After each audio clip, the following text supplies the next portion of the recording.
So, these are some strange money saving tips that I have used to keep my savings rate between 60% to 70%, and even better than that over the past decade. And when you do this, it allows you to buy assets that also pay you as well. So essentially, guys, and why this is so important is because your savings rate goes up every year as you add more and more assets to your asset base. And if you're also working on your money loops as well, that accelerates your journey even faster, and you reach that point where your savings rate is just basically skyrocketing, which of course means you buy more investments and assets that pay you, meaning that your ability to build wealth starts to kind of snowball, and everything gets faster and your wealth grows faster, and everything just accelerates just like a snowball. It just becomes a moving freight train down the hill. But you have to start somewhere, and that is exactly what we are going to cover today, but not the traditional ways that most people talk about. These are a little bit different for sure. Long before hacking was a thing or anything else like that, you just had to be a little bit strange and do things like the following. So the first one is view money as time. This was a massive game changer for me whenever I finally figured it out. When you view that new gadget or whatever the heck you want to buy in terms of the amount of extra time you have to work to pay for it, it changes your desire for that gadget. The question isn't what does it cost? The question now becomes, how many extra hours do I have to work to pay for it? How many hours does this set me back from my retirement date that I want to have in the future? When you view every single transaction in your life that way, you start to realize what everything you're buying actually costs you in terms of time. So let me give you an example here. If you make $20 an hour and you want that new shiny iPhone, for example, it's going to cost you around $1,000 or 50 hours worth of work. So you basically just delayed your retirement by a full week plus. I know that doesn't sound like a lot of time until you start doing this with everything that you buy in your life. I mean, basically, let me give you another example here. You want that new car that costs on average $48,000? That sets you back 60 weeks or more than a year to get it. So if you've had multiple new cars over your lives, you have added multiple years, maybe even for some of you guys out there, a decade plus to your retirement years by buying that new car every single time. Oh, and by the way, it gets even crazier than that. Do the math on buying that house that you don't want a house hack on. I know a lot of folks are against house hacking or whatever. It's one of the best ways to build wealth, but do the math on not house hacking, and you tell me how much that adds to your working life. And my guess is it's a heck of a lot more than a decade. It may very well be closer to 2 decades that it adds to your working life. And that's not including if you upgrade houses later on and all the other things that come along with that. When you view money as hours worked, and if you were to go back and account for all the different spending that you did, you realize real quick that you may end up working until you're dead instead of retiring. Number 2 is to just be weird. All right, so once I got past the kind of initial social pressures and kind of became the weird guy, I suddenly saw my wealth building journey skyrocket. Before it was frustrating, seems like you're going nowhere, and I wasn't making a lot of money back then, guys, and it's not like I made a lot of money, and then that's where I saw it skyrocket. Totally not true at all. Matter of fact, that's a complete fallacy that more money is going to solve your money problems. If you can't save money at $50,000, I can assure you at $150,000, you're not going to save any money either. You're going to figure out a way to spend it. So you got to become the weird guy. I mean, I was weird for not buying a $6 coffee twice a day like everybody else was. I was weird for driving an old used car.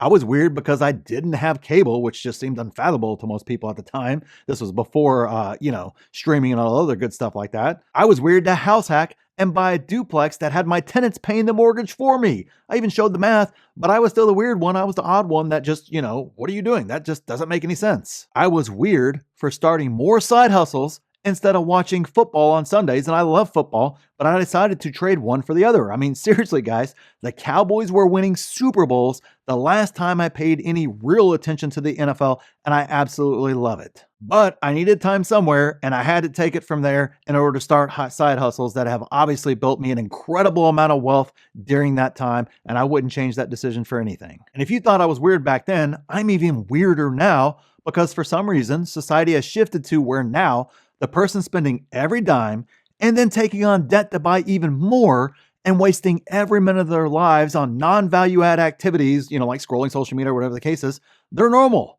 And the person who is prudent with their money and grinding after hours is weird. I don't know why. It makes no sense, but that is literally the societal view on money. If you're not spending it to the max plus some, and instead you're doing weird things like saving money and investing and starting businesses and starting side hustles, well, you're weird. What are you doing? Don't do that. Come over here with us. You need to get comfortable with being weird, and it's amazing how much money you can save and how quickly your wealth grows when you decide to do that. Number 3, don't consume ads. I mean, seriously, guys, how many times have you said, I don't need anything else right now, I'm perfectly happy, until you see that ad for a new car or gym clothes or, the latest gadget or whatever the heck the thing is that will make your life easier. And now you need just one more thing suddenly out of nowhere. I mean, you needed nothing yesterday, but today you gotta have it. Heck, even signing up for an email list to get a discount can be a complete trap. As a matter of fact, it's designed to be a trap, because then you will get their latest sales ad a few months later or a month later, whatever the case is, where suddenly you need more of the product, or you go, man, that would be really helpful. Man, that's great. I really like that, or whatever the case is. Whereas opposed to just a few months prior, you didn't need any of it, but now all of a sudden you have that nagging feeling like you really want that. Oh, and on top of that, they're offering you a sweet little coupon or discount or whatever the case is if you buy it right now. Guys, that is by design. Billions of dollars are spent on making ads that make you want to buy. There are massive scientific studies that have been done and continue to happen that basically are designed, and the entire point of them is to how do they get you to separate you from your money? How do we get you to spend your money on our products? Everything, colors, sound design, the whole entire thing is all designed to separate you from your money. It is almost impossible to win when they know exactly how to trigger all the internal and external responses to make it too visceral, too tempting for you to resist. I mean, it's backed by science, guys. There's not much more you can say about that. Oh, and it gets even worse than that. Listen to this. The average person sees 4,000 to 10,000 ads a day every single day. I'm sorry, there is bound to be one of those out of 10,000 or 4,000 or however many you end up seeing in a day that gets through even the toughest consumer out there and gets them thinking about buying something. That includes myself. That includes everyone. So to me, the only way to win at this game is to not even see the ad in the first place. Totally avoid watching TV or any of that other sort of garbage. Get the discount code, but then send that email or to junk or unsubscribe to it or whatever the case is. Don't watch TV, which is actually better for you anyways. You're gonna watch YouTube, get YouTube without ads or absolutely skip it right off the top or whatever the case is. Don't pay attention to it. Don't read the sales flyers. Don't go shopping at all except for when you need to. Have a list ahead of time before you ever go to the store and stick to it so you don't fall for all the marketing that happens. Even inside of the store, once you enter it, it's full of marketing as well. I agree you can't avoid them all, but the more you avoid, the more money you will save. And the final strange money savings tip is to not buy today, but wait 1 week. Now, I'm not talking about groceries here and having you starve for a week to just basically save money, although that would actually, in terms of building wealth, actually will save you money, but it isn't really healthy for you either, so let's not go that route at all. We don't want you to do that. But if you see a new pair of shoes or the latest gadget or the latest iPhone or the latest pad or whatever the case is, and you want it, don't give in and buy it right then. Just basically put a marker next to it on your counter to wait a week and then come back and see if you still want to make that purchase. And many times you will find that during that week, you don't really need it anyways. And maybe in that time you decided to use tip number 1 and figure out how many hours at work it will cost you to buy it. And it doesn't seem worth it now, especially if your boss was basically a giant jerk that week on you, right?